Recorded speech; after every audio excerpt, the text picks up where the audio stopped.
உறவுகள் எல்லோருக்குமே காலை வணக்கம். பார்த்தீங்கன்னு சொன்னால் இப்போ விடிய 8 மணி.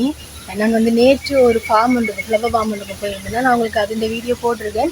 அங்கே நான் என்னென்ன வாங்கினான்னு சொல்லி தான் இந்த வீடியோவில் காட்ட போகிறேன். இதை பார்த்தீங்கன்னு சொன்னால் இது வந்து கைட்டான்சியான்னு சொல்லுவாங்க. இது வந்து ஒரு குளிர் பிரதேசத்தில் வளமான இது எனக்கு வளர்க்கணும்னு சரியான ஆசை. முதல் வாங்கி வச்சு பார்த்துட்டு தான் இதை பற்றி தனியாக போகிறேன், இதை எப்படி பராமரிக்கிறேன்னு சொல்லி. மற்றது இது ஒரு வகையான செம்பருத்தி நினைக்கிறேன். எல்லாமே சிவப்பு வெள்ளையாக இருந்தால் இப்போ ஒரு கொஞ்சம் வித்தியாசமான கலராக இருக்குன்னு சொல்லி இதை வாங்கினேன்.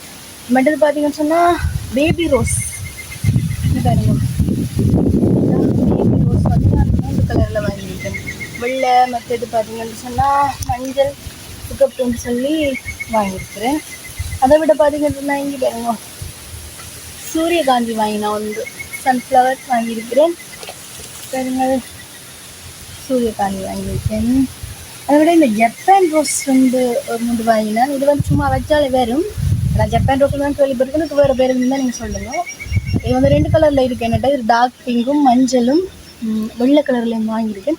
ஏன்னா மிக்ஸ் பண்ணி வச்சா நல்லா இருக்கும்னு சொல்லிட்டு. அதை விட பார்த்தீங்கன்னு சொன்னால் ஒரு பெரிய ரோஸ் வந்து வாங்கிட்டேன் பாருங்க. இதுவும் கொஞ்சம் நுரையிலியா சைட் மட்டும் வரும், பார்ப்போம். கொஞ்சம் வினாலும் வெயிலும் இருக்கிற இடமா வச்சு பார்த்தா வளரும் நினைக்கிறேன். இது ஒரு பழத்தின் செடி அவகோடா வந்து வச்சிருக்கேன். காய்க்கு 5 வருஷம் ஆகும்னு சொல்கிறாங்க, பார்ப்போம்.